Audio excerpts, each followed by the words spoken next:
Cinema ಸ್ಟೈಲ್ನಲ್ಲಿ ಬಂಗಾರವನ್ನ ಎಗರಿಸಿದ್ದಾರೆ ಕಳ್ಳಿಯರು. ನಕಲಿ ಚಿನ್ನ ಕೊಟ್ಟು ಅಸಲಿ ಚಿನ್ನ ದೋಚಿದೆ. ಚಿಕ್ಕಬಳ್ಳಾಪುರದ ಗಂಗಮ್ಮನ ಗುಡಿಯಲ್ಲಿ ಈ ಘಟನೆ ನಡೆದಿದೆ. ಸಿನಿಮಾ ಸ್ಟೈಲ್ನಲ್ಲೇ ಬಂಗಾರವನ್ನ ಎಗರಿಸಿದ್ದಾರೆ. ನಕಲಿ ಚಿನ್ನ ಕೊಟ್ಟು ಅಸಲಿ ಚಿನ್ನ ದೋಚಿದೆ. 5 ಲಕ್ಷ ಮೌಲ್ಯದ ಚಿನ್ನವನ್ನ ಕದ್ದು ಕಳ್ಳಿಯರು ಪರಾರಿಯಾಗಿದ್ದಾರೆ. ಚಿಕ್ಕಬಳ್ಳಾಪುರದ ನವೀನ್ ಜ್ಯುವೆಲರ್ಸ್ನಲ್ಲಿ ನಡೆದಂತಹ ಘಟನೆ ಇದು. ಮಾಲೀಕನಿಗೆ ಚಳ್ಳೆ ಹಣ್ಣು ತಿನ್ನಿಸಿ ಚಿನ್ನವನ್ನ ದೋಚಿದ್ದಾರೆ ಈ ಕಳ್ಳಿಯರು. ಹೊಸ ಚೈನ್ ಖರೀದಿಯ ನೆಪದಲ್ಲಿ ಕಳ್ಳಿಯರು ಜ್ಯುವೆಲರ್ ಶಾಪ್ಗೆ ಹೋಗಿರ್ತಾರೆ. ಚಿನ್ನದ ಸರ ಅದಲು ಬದಲು ಮಾಡಿ ವಂಚನೆ ಮಾಡಿದ್ದಾರೆ.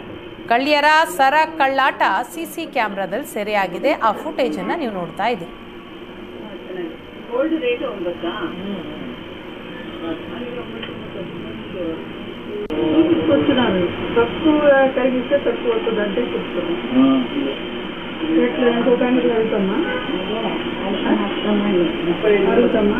ಚಿಕ್ಕಬಳ್ಳಾಪುರದ ನವೀನ್ ಜ್ಯುವೆಲರ್ಸ್ನಲ್ಲಿ ನಡೆದಂತಹ ಕಳ್ಳತನ ಅದು ಸಿಸಿಟಿವಿಯಲ್ಲಿ ಸೆರೆಯಾಗಿದೆ.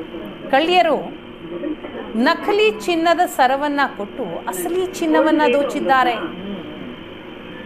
5 ಲಕ್ಷ ರೂಪಾಯಿ ಮೌಲ್ಯದ ಚಿನ್ನ ದೋಚಿ ಅಲ್ಲಿಂದ ಎಸ್ಕೇಪ್ ಆಗಿದ್ದಾರೆ.